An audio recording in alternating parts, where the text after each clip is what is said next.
أو آيتي كما يسميها أهلها بلغتهم المحلية الكريول، وتعني أرض الجبال العالية. هايتي مشهورة بزراعة البن وقصب السكر، ولكنها تعد واحدة من أفقر دول العالم. لذلك لم يخطر ببالنا أن تكون هايتي غاية أي مهاجر عربي بقصد العمل. الجالية العربية كانت قد هاجرت إليها منذ عقود من الزمن.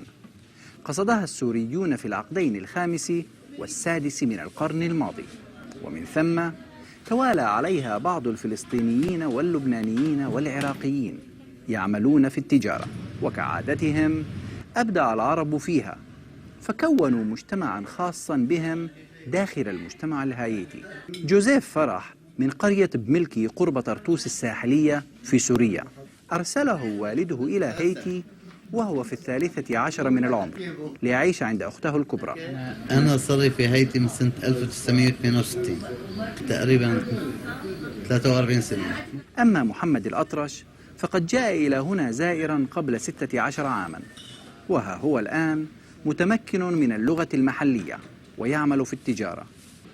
وعلي حسين قدم إلى هايتي من العراق قبل 16 عاما، وإن كان قلبه ما زال ينبض بين النهرين. حياة صعبة يعيشها أفراد هذه الجالية في مجتمع غريب لا يشاطرهم فيه حتى القليل. يقضون يومهم في عملهم وبقيته سجناء في بيوتهم. في الحقيقة هايتي بلد يعني صعب الخروج فيها، يعني وأنا بالشغل طول الوقت، يعني 7 أيام في الأسبوع. بس الحمد لله مع العرب، الجالية العربية، يعني ده نقدر نسوي عليه، يعني مثلا نجتمع بالأعياد والمناسبات الدينية ونعلم أولادنا تقاليدنا وديننا.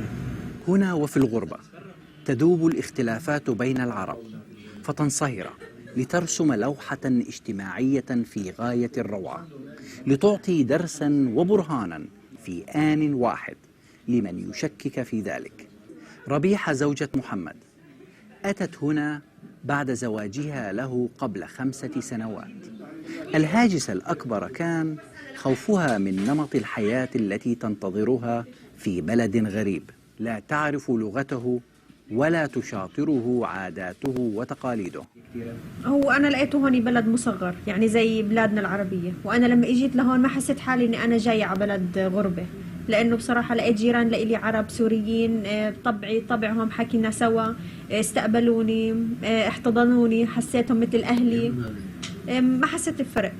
تمكنت ربيحة من التأقلم مع العرب هنا، لكن العرب لم يتأقلموا بعد. حالهم كحال بقية سكان المدينة مع غضب الطبيعة. فالجميع يذكر يوم 12 من يناير العام الماضي، إذ كانت هايتي وسكانها على موعد مع قدر إلهي غير حياتهم إلى الأبد.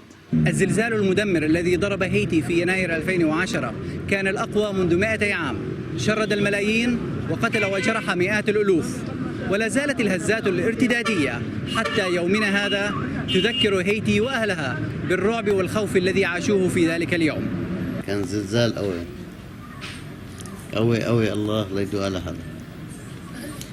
كنت بالشغل بالماركت أنا ومارسيل قاعدين على الانفورماسيون، سمعت إلا مثل مترايز، أول شيء مترايز. مرتي رأسا قالت لي في قويس قلب الماركت.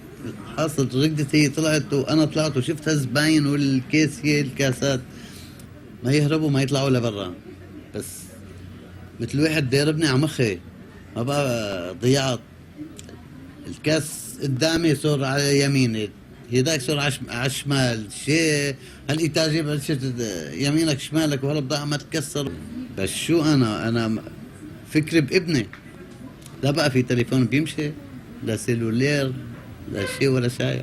ناهيك عن الخسائر الفادحة بالأرواح، كانت الخسائر المادية كبيرة أيضا، فكثيرون فقدوا مصدر رزقهم ومنازلهم، ليفترشوا الأرض ويلتحفوا السماء في وقت انقطعت فيه أبسط الخدمات الحياتية. الداون تاون لو تنزل وتشوف الداون تاون، يعني نزلنا ثاني يوم وثالث يوم، ما يعني انا ما اندليت على المحل، ما عرفتوش. البنايات كانت عاليه، بناية الحكومه كانت عاليه، ما نعرف كيف نروح على الشارع تاعنا، يعني على الجثث نمشي. يوم مشؤوم يعيش في الذاكرة، حمل الكثير من القصص التي تستحق أن تروى، إلا أنه شكل نقطة تحول أبدية في حياة الكثيرين ممن غيرت الكارثة نظرتهم للحياة. خلانا نعيد حساباتنا كليتها، يعني وين نروح، شلون نشتغل، علاقتنا بيناتنا ببعض العرب صار ارتباط أكثر بعد الزلزال، هذا أثرت فينا. الجالية العربية في هايتي هاجرت إليها بحثا عن لقمة عيش شريفة وحياة كريمة، ولكن غربتهم هنا حالها كحال كل غربة، مليئة بالصعوبات ومحفوفة بالمخاطر، انقلابات عسكرية، فوضى سياسية، وكوارث طبيعية. وفي وجه كل هذه التحديات تبقى الأقلية العربية في هايتي يدهم على قلوبهم وقلوبهم على بعض. لبرنامج MBC في أسبوع، محمد القاسم، هايتي.